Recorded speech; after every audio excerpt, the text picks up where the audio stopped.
This wasn't just a basketball game, it was an all-out battle. But Caitlin wasn't simply fighting against the Sun. She was going up against the referees too. The clash was intense from the opening minute, with every possession turning into a war zone. The court wasn't just a place to play. It became a proving ground. Caitlin had to dig deep, not just to perform, but to survive.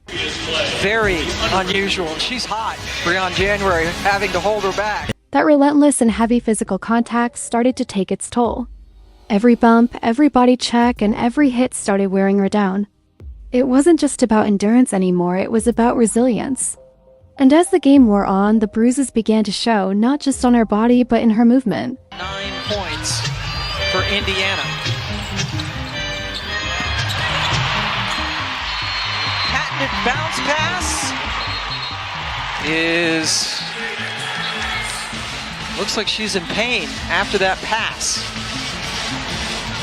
Then came a moment no one ever wants to witness, an injury scare.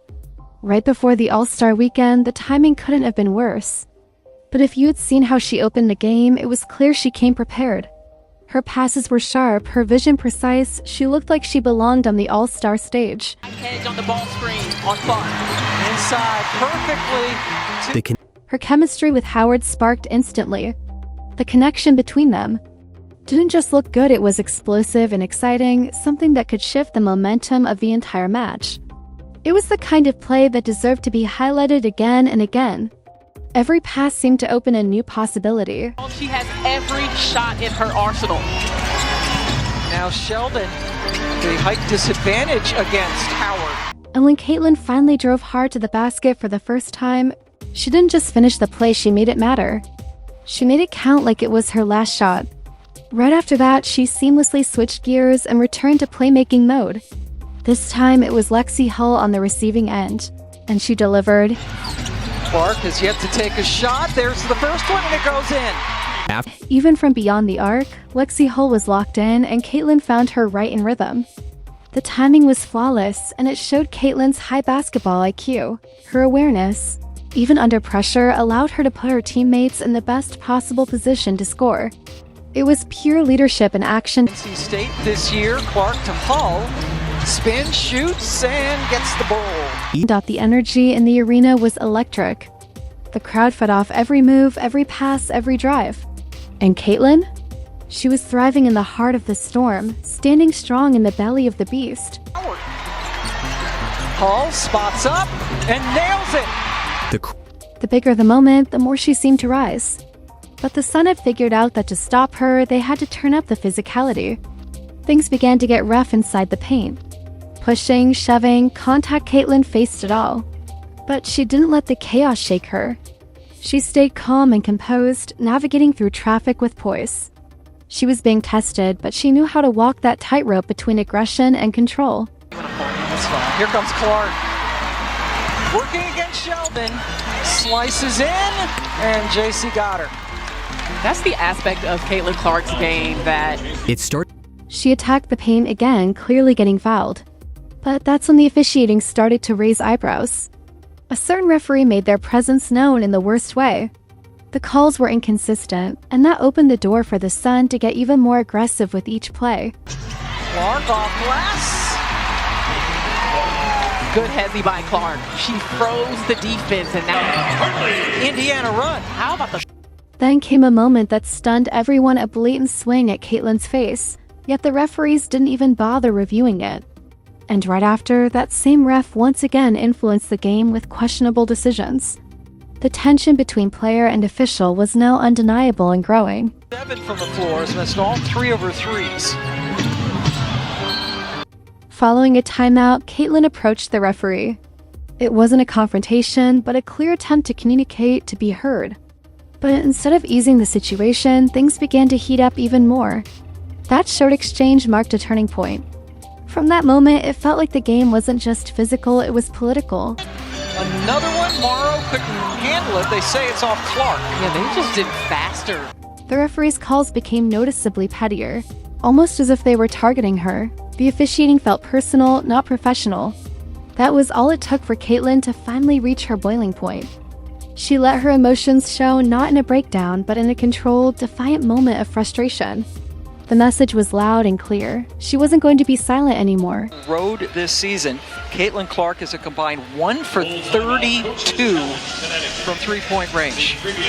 Very unusual. She's hot. Breon January having to hold her back. The ref. Caitlin stood up for herself with visible fire in her eyes. She made it known to everyone, fans, teammates, and especially the league, that she wasn't afraid to speak out against unfair officiating. But instead of letting the anger slow her down, she turned it into fuel. She came right back on the floor and started dealing dimes again. Who is played 9 years in Indiana and now on the staff. And he was still upset and wants an explanation from Michael Price. But just when it looked like she was regaining rhythm, she drove to the hoop once more, got fouled again, and still no call. It was like deja vu. The same referee, the same silence. And the Sun? They took full advantage. Their physical defense got bolder hand checking, body bumps, rough contests, turning every possession into a battlefield. Stack them. Create some distance at the top. Cunningham. It was clear they were trying to wear her down. Every movement took more energy, yet Caitlin kept going. She didn't flinch, she didn't retreat. She pushed through and even managed to get herself a tough bucket. But the constant body contact became so overwhelming that her coach had no choice but to call a timeout in protest. Brace on it. That timeout ended up being a critical moment. It wasn't just for rest, it was a reset. Caitlin came back with renewed focus and intensity. You could see it in her eyes she wasn't backing down. And when she returned to the court, the first thing she did was send a glare that could cut through steel, aimed directly at the referee. Nelson Adota again. She has been active. That's her second assist since the first quarter as it's buried by Boston. That stare said everything she couldn't. The message was undeniable. She saw what was happening, and she wasn't afraid to challenge it. With just 1 minute left on the clock and only a 5-point lead, the Sun were still out there throwing elbows and bumping bodies like it was the opening quarter. She's some great young talent. But Every possession was rougher than the last. The refs still stayed quiet. Caitlin kept absorbing the hits, fighting through even as the physical toll was becoming obvious. She had no shield, no protection, just grit, toughness, and sheer will. But even the strongest bodies can only take so much. As well.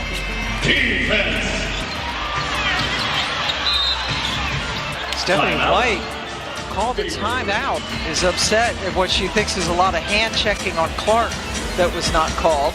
Has been defended very physically tonight. Then came the moment that made every fan hold their breath. Caitlin suddenly pulled up, looking hurt, a strained muscle perhaps. There were only 40 seconds left, and the game was practically over. But this wasn't just a minor scare. It was a haunting moment, especially with All-Star Weekend just days away. 25. It's the first three that Caitlin has hit tonight. Had missed her first 5 from distance, and only the second 3 she has hit in a road game all season. The fear wasn't just about one game, it was about her future. Missing the All-Star Weekend, missing multiple games. It all became a real possibility in that one painful moment. And what made it worse was knowing it could have been avoided. All of it might have been prevented if the officiating had simply done its job.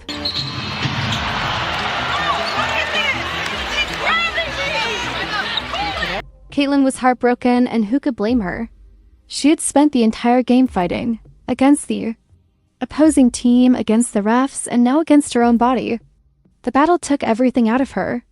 Now all we can do is hope that the injury isn't as bad as it looked, and that she comes back stronger, because the league needs her fire, her fight, and her voice.